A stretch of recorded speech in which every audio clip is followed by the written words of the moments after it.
এখানে আমরা ডিম চেক করতেছি। মেশিন থেকে যে ডিমগুলা বের হয়, বাবা ডিম যেগুলা বের বাচ্চা হয় না, সেই ডিমগুলা দেখেন আমরা চেক করতেছি। এগুলো ডিম চেক করার সিস্টেম। টোটালি আমরা ডিমগুলো চেক করি। প্রত্যেকটা অ্যান্ড্রয়েড বা ভালো টস আছে এরকম মোবাইলের যে লাইটগুলো জ্বালাই, এটা অন্ধকারের ভিতরে ডিমগুলা নিয়ে যখন ফোকাস করি, ফোকাস করলে তখন কিন্তু দেখা যায় ডিমের ভিতরে প্রত্যেকটা মানে ডিম একদম সাদা ফরফর করবে, ভিতরে বাচ্চা আছে কিনা, পচিছে কিনা, ডিমটা নষ্ট আছে কিনা, বিস্তারিত সব কিছু দেখা যায় পরিষ্কার।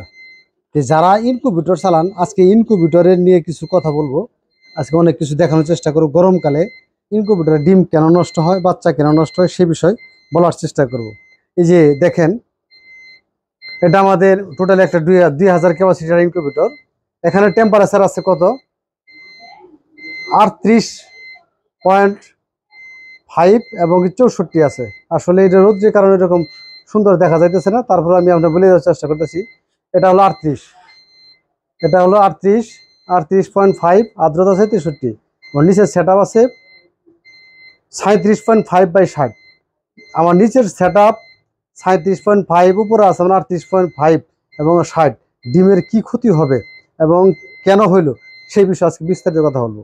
এই আমার একটা মেশিনের ভিতরে দেখেন, আজকে ডিমের বয়স মোটামুটি 5 দিন। 5 দিন বয়স। এই 5 দিন বয়সে যে কাজটা হইতেছে, আমরা ডিমটা কিন্তু চেক করতেছি। ডিমটা চেক করতেছি কোনটাতে বাচ্চা আসছে, কোনটাতে বাচ্চা আসে নাই।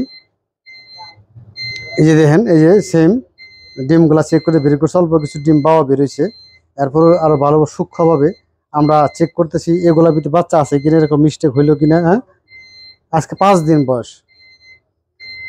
এই 5 দিন বয়সে 38.5 মারছে। ডিমের কিন্তু ক্ষতি হচ্ছে। কিরকম ক্ষতি হচ্ছে, যে ডিমের ভ্রূণগুলা যা আসতেছে সেগুলা সঠিক টেম্পারেচার না থাকলে ডিমগুলা, যেগুলা পানি শর্ট বা যে ডিমগুলার বয়স একটু বেশি, যেমন 27 দিন বয়স হয়ে গেছে গা, ওই ডিমগুলা কি নষ্ট হওয়ার চান্স থাকে বেশি। ডিমগুলা কাইটা যাওয়ার চান্স থাকবো সবচেয়ে বেশি, এবং এগুলাতে বাচ্চা হইলেও নষ্ট হওয়ার সম্ভাবনা বেশি থাকবো। হয়তো 14-15 দিন বয়স হলে পয়সা যাবে গা, অথবা এই ডিমটা দেখবেন যে লাল রক্ত জমছে, জমার পরে এটা বাদ যাবে, এরকম প্রবলেম। এখন এই 38.5 কেন হইলো, এই মেশিনের 38.5টা কেন হইলো, সেই কাজটা হইলো দিনের টেম্পারেচার হাই। দিনের টেম্পারেচার 38। আমার এই যে সেন্সর, এই মেশিনের যে সেন্সরটা আছে, এই সেন্সরে ও তাপ পাইতেছে 38.5। কারণ দিনের টেম্পারেচার 38 এবং ডিমের যে তাপগুলো আছে সব কিছু মিলে আরও 5-7 পয়েন্ট বেশি দেখাইতেছে। এখন দেখেন মেশিনটা কিন্তু একদম খুলে রাখছি, দেখেন একদম একদম সব কিছু খোলা। এখানে একদম উদাম করা। ইনকিউবেটর ভিতরে কোনো লাইট জ্বলতেছে না, তার মানে কি, তাপ বেশি হয়ে গেছে। তাপ বেশি হওয়ার কারণ বাইরের টেম্পারেচার আমার মেশিনের সেট আপের চেয়েও বেশি আছে। এখানে ডিম ক্ষতি হওয়ার সম্ভাবনা সবচেয়ে বেশি। এখন আমাদের বাংলাদেশে যে লোকাল ইনকিউবেটরগুলো আছে, এগুলাতে কিন্তু আসলে টেম্পারেচার কন্ট্রোল করার জন্য আমরা যেটা ইউজ করতেছি, এবং কি এটা আরও কমাইতে পারতাম যদি আমার ঘরটা এসি থাকতো। আমার এই ঘরটা যদি এসি করা থাকতো, এসি করলে আমি আমার যতটুকু প্রয়োজন ওইভাবে তাপটা সমন্বয় করে রাখতাম। যেমন 37.5 এরকম একটা টেম্পারেচার দিয়ে এসি চালু করে রাখতাম, আমার তাপগুলা বেশি হইতো না। এটা হয়তো আসলে উন্নত কান্ট্রিতে বা উন্নত দেশগুলোতে এগুলো করা থাকে।